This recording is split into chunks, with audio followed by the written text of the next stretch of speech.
Let me ask you something honest.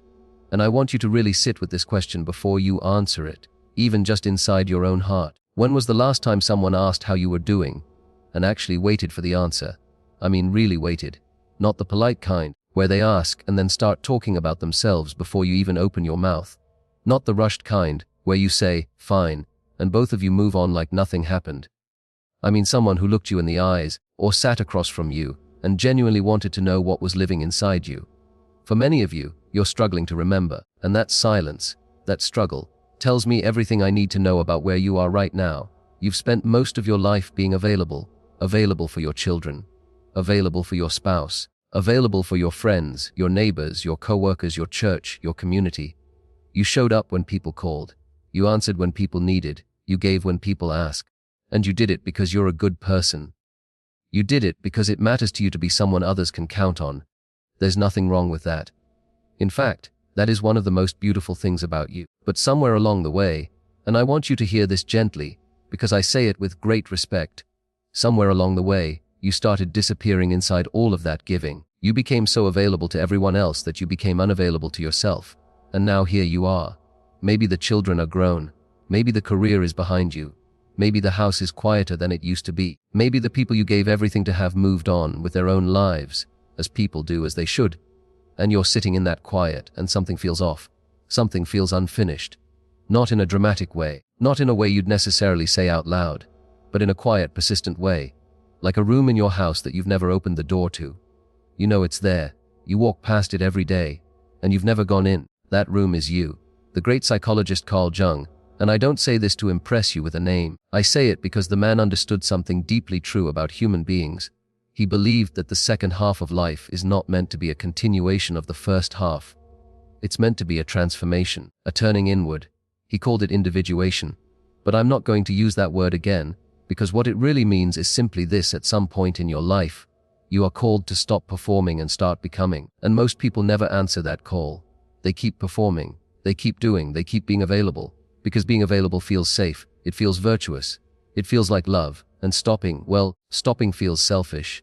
Stopping feels like you're letting people down. Stopping feels like you're losing your purpose. But here's what I've come to understand after spending a lifetime studying the human soul, and after sitting with so many people in the quiet rooms of their own confusion: what feels selfish is not always what is selfish, and what feels like love is not always what is love. Sometimes, always saying yes to others is just a very gentle way of saying no to yourself. And you've been saying no to yourself for a very long time. I want to tell you about something I've observed again and again, in every kind of person, from every kind of life. When a person who has always been the giver, the helper, the available one, when that person finally begins to pull back, not out of anger, not out of bitterness, but out of a genuine, quiet recognition that they have a self that deserves tending, something remarkable happens. The relationships that were built on your giving either deepen or they fade. The people who truly loved you step closer. The people who only needed you step back. And for the first time in perhaps decades, you begin to see which is which. And that is not a loss, even when it feels like one. That is clarity. That is one of the most honest gifts life can give you. Now, some of you are already feeling resistance to what I'm saying. And that resistance is important. Please don't dismiss it. That resistance is worth listening to, because it will tell you exactly where the wound is. When someone suggests that you have the right to be less available, and something inside you tightens up and says, "But what will people think?" Or, "But who will take care of things?" Or, "But I don't even know what I want anymore." That tightening is not weakness. That is the sound of a soul that has been stretched very thin for a very long time, and has almost forgotten its own shape. You were not born to be useful. You were born to be alive. And somewhere between the diapers and the deadlines and the decades, that truth got buried under a mountain of obligation. Not because you're weak, but because you're good, because you cared, because you believe, as many good people do, that love means sacrifice. And it does sometimes. Love does require sacrifice. But love, real love, whole love, also requires that there be a self doing the loving. You cannot pour from a vessel that has been empty for 30 years. So this is where we begin. Not with big changes, not with dramatic declarations, not with instructions you have to follow or a program you have to complete. We begin with a question, the most important question you may ask yourself in this season of your life. And it is simply this: what have I been pushing down, pushing aside, and walking past inside myself, because everyone else's needs always seemed more urgent than my own? Sit with that, because the answer to that question is the doorway into the rest of this conversation. and into possibly the most important chapter of your entire life. Because here is what I know about people your age, people who have lived through as much as you have lived through. You are not fragile. You are not finished. You are not past the point where things can change or grow or open up in ways that surprise you. I have seen it happen too many times to believe otherwise. I have watched people in their late 50s and 60s discover something about themselves that cracked them open in the most beautiful way. Not broken open, cracked open, the way light gets in, but it requires honesty, a particular kind of honesty that is harder than most people expect. Not honesty with others, honesty with yourself, and that is the kind most of us have been avoiding the longest. Let me be specific, because I don't want to speak in vague, floating words that sound good but don't land anywhere real. Many of you have a voice inside you, a quiet one. It doesn't shout. It never really has. It just whispers from time to time, in the moments between everything else, in the early morning before the day starts, in the car after an errand, in the few minutes before sleep comes. And what it whispers is something like this. This isn't quite it. This isn't quite everything I am. There is something more here, something I haven't touched yet, something I haven't said yet, something I haven't allowed yet. And most of the time, you push that voice down. Not because you're dishonest, but because life is busy and people need you, and who has time to sit and listen to a whisper? There are groceries to buy and grandchildren to watch and calls to return and problems to help solve. The whisper gets buried under the noise of being needed, but the whisper doesn't go away. It just gets quieter. And when things get very quiet around you, when the house empties or the routine breaks or something shifts in your life in a way you didn't plan for, that whisper comes back. And sometimes it doesn't sound like a whisper anymore. Sometimes it sounds like an ache. I want you to know that ache has a name. It's not depression, though it can feel like it sometimes. It's not ingratitude, though people might make you feel that way when you try to describe it. It's not weakness. That ache is the sound of an unlived life knocking on the door of a life that has been fully lived for everyone else. And it deserves to be answered. Now I want to talk about something that I think is at the very center of all of this, and I want to talk about it carefully, because it touches on something most of you feel but rarely say out loud. Somewhere in your life, you learned that your value was connected to your usefulness. Maybe you learned it early, as a child in a home where love felt conditional on performance. Maybe you learned it through years of work, where you were praised when you produced and invisible when you didn't. Maybe you learned it through relationships where you felt most loved when you were giving the most. However it happened, the lesson settled in deep, and the lesson was this: if I stop being useful, I stop being worthy. That is one of the heaviest things a human being can carry, and most people carry it for their entire lives without ever once setting it down and looking at it directly. I want you to set it down for a moment. Just in this room, just in this conversation, set it down and look at it. Because that belief that your worth is tied to your availability, that belief has cost you something. It has cost you the freedom to rest without guilt. It has cost you the ability to say no without shame. It has cost you the space to be imperfect and unproductive and simply human on the days when that's all you have to offer. It has cost you a relationship with the most important person in your life, which is yourself. And I say that not to make you feel sad, though perhaps some sadness is appropriate here. Grief is not a wrong response to recognizing a loss. I say it because recognition is the beginning of something. You cannot change what you cannot see. And you have spent a long time not quite letting yourself see this. There is a particular kind of courage that belongs to this season of life. It is not the courage of the young, which is loud and fast and pointed outward at the world. This is a quieter courage, an inward courage, the courage to say, I have done a great deal for a great many people, and now I am going to do something for the person who has been waiting the longest. Myself.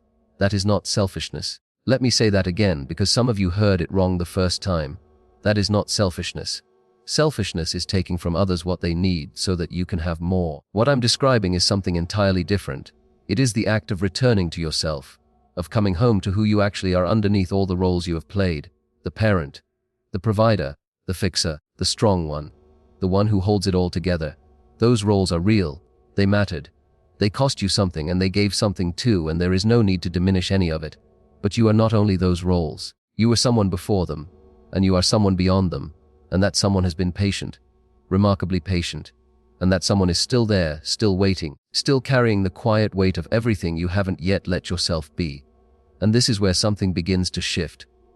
Because the moment you start to feel that, really feel it, not just understand it as an idea but feel it as something true and alive inside your chest, the moment that happens, the way you move through the world starts to change.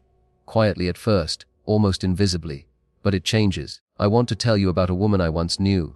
She had spent 40 years being the center of everyone else's world, raised 4 children, cared for a husband through a long illness, volunteered every weekend at her church, was the first person anyone called when something went wrong. She was beloved, genuinely beloved, and she was exhausted in a way that sleep could not fix, exhausted at the level of the soul. When her last child moved away and her husband passed and the house went quiet, she told me she felt like she had been fired from the only job she had ever known. And she didn't know who she was without that job. She sat in her kitchen every morning and felt a kind of emptiness she had no words for. She called it loneliness. But it wasn't just loneliness, it was strangeness. She had become a stranger to herself. And then one morning, something small happened. She was sitting by her window and the light came through in a particular way, and she noticed a small garden she had planted years ago and completely forgotten about. It had kept growing without her, quietly, on its own, and something about that broke her open. She started to cry and she didn't fully know why, but I think she knew somewhere beneath the knowing that the garden was her. That something in her had kept growing even while she wasn't looking, even while she was busy being everything to everyone else. She started tending that garden again, just that. Something small and quiet and hers, and slowly over months something in her posture changed. Something in her eyes changed. She began to speak differently, not louder, actually softer, but with more weight behind the words, like she meant them more, like she was finally saying things she actually believed instead of things she thought people needed to hear. That is what happens when you stop being endlessly available. You start becoming present. Not to everyone else, to yourself. And from that place, everything you give from that point forward carries a different quality. It carries truth. It carries rest. It carries something that people can actually feel. Now I need to say something with urgency, because I care too much to be gentle about everything. Time is not unlimited. I know you know that. You've been around long enough to feel that in your bones. People you loved are gone. Years that felt long while you were living them feel short now when you look back. And I am not saying this to frighten you. I am saying it because it matters. Because the thing most people regret at the end of their lives is not the risks they took. It is the life they didn't let themselves live. The voice they didn't listen to. The door they never opened. The self they kept promising to return to someday. Someday has a way of becoming never. And I want more than that for you. Not because you've earned it, though you have. But because you were made for more than that. You were made with a depth inside you that was never meant to go unexplored.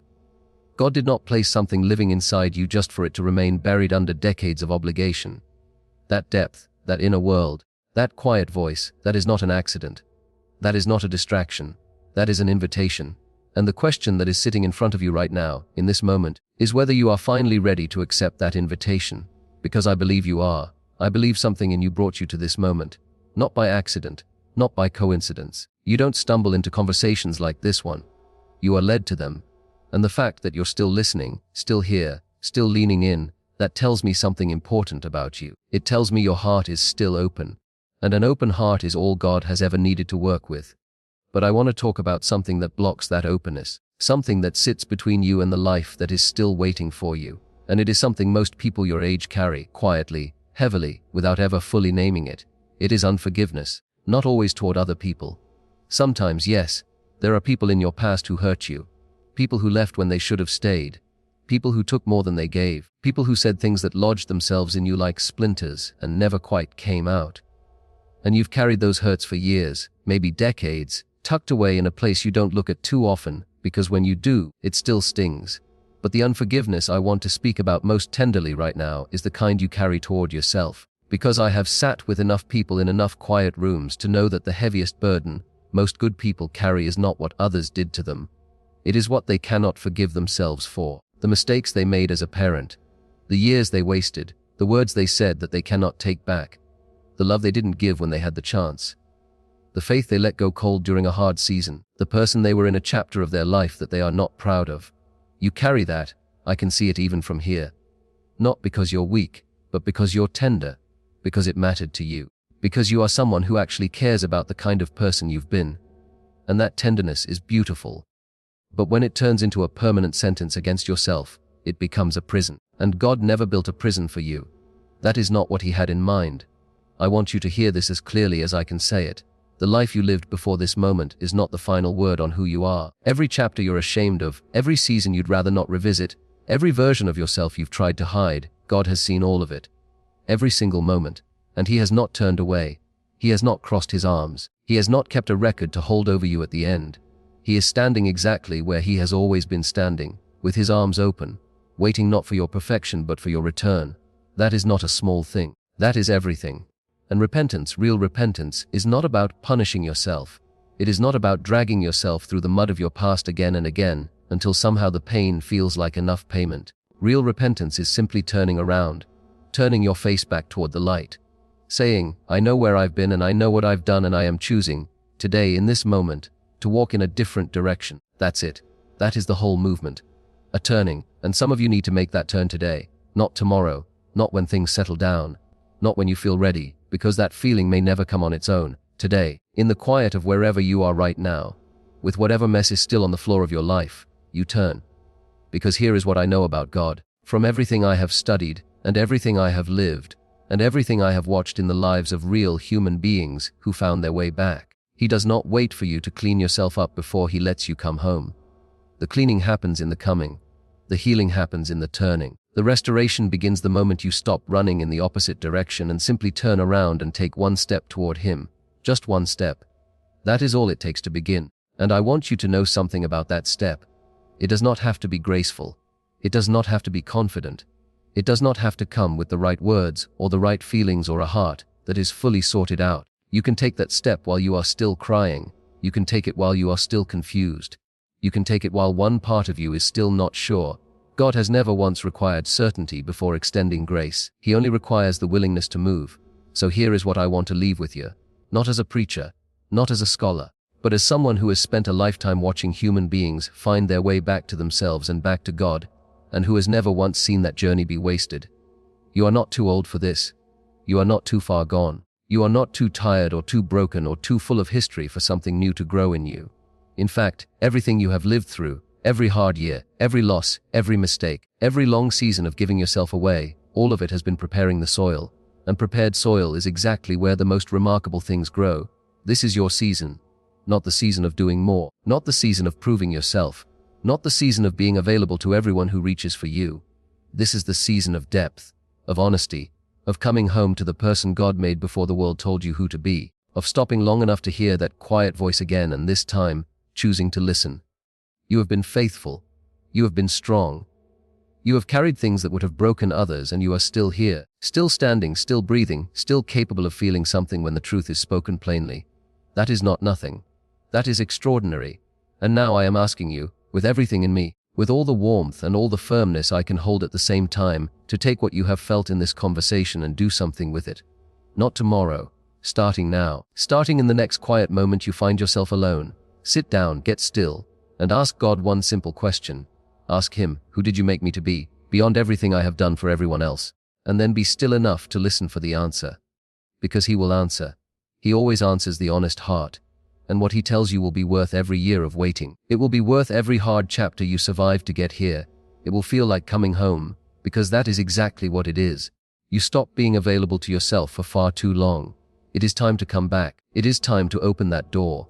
It is time to tend your own garden again. And I promise you, with everything I have learned and everything I believe, the best of you is not behind you. It is waiting, just on the other side of your willingness to begin.